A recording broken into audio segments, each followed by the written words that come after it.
เนี่ยรถคันนี้นะซื้อตั้งแต่น้องบีมนะยังไม่ควบเลย8 เดือนอยู่จนถึงทุกวันนี้นะครับ2 ขวบครึ่งแล้วรถทนมากไม่พังด้วยสวัสดีครับเพื่อนๆน้องบีมครับสวัสดีครับเพื่อนๆยังน้องบีมทำอะไรครับเล่นรถเหรอเล่นยังไงรถเล่นยังไงลูกฮะไหนอะเล่นไงเล่นให้ป๊าดูอ๋อเล่นรถโหรถซิ่งอะซิ่งว่ะ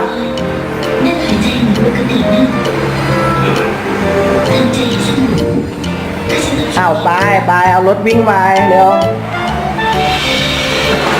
โอ้โหไม่ต้องเร็วมากเดี๋ยวล้ม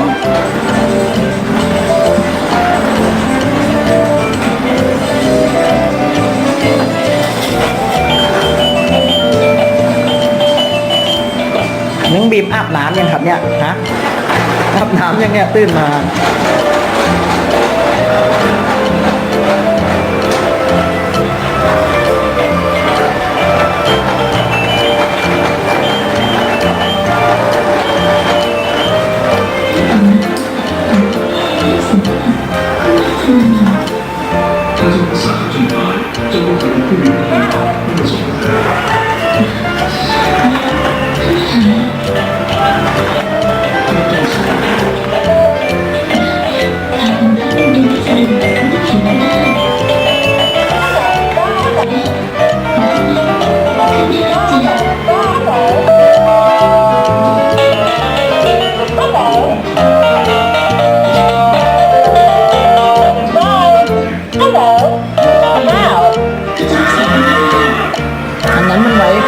เบาเสียงเพิ่มเสียงลูกเสียงเบาเสียงดังปิดแล้วเปิดแล้ว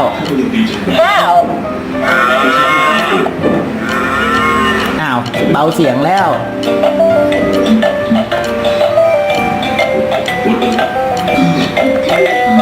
เสียงดังแล้วเบาแล้ว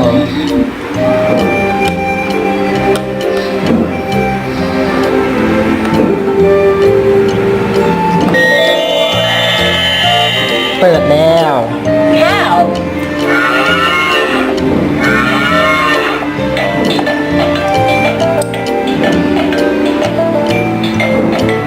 มีเพลงอื่นไหมลูกฮะทำไม่เป็น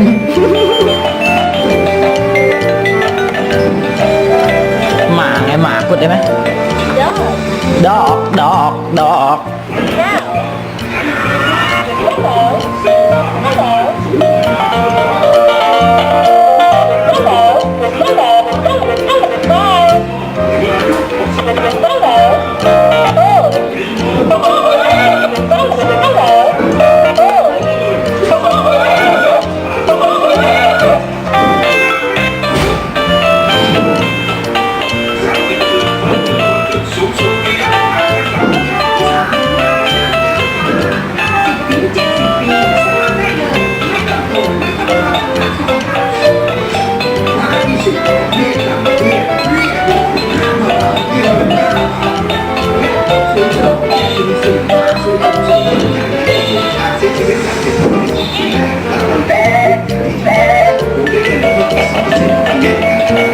เนี่ยรถคันนี้นะ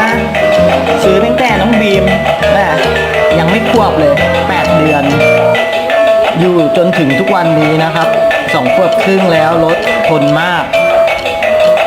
ไม่พังด้วยอันนี้ถอดได้นะครับตรงนี้เนี่ยถอดได้มันยึดติดอยู่กับตัวรถมันเลยไม่พัง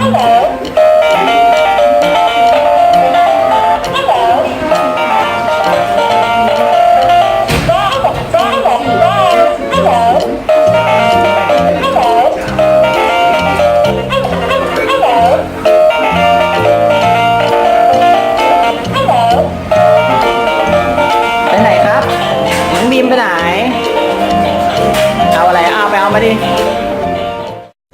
สำหรับคนที่ใช้แท็บเล็ตหรือมือถือสามารถกดปุ่มสีแดงตรงนี้เพื่อติดตามน้องบีมและกดรูปกระดิ่งตรงนี้เพื่อรับการแจ้งเตือนเวลาที่น้องบีมลงคลิปใหม่อย่าลืมกดกันนะคะ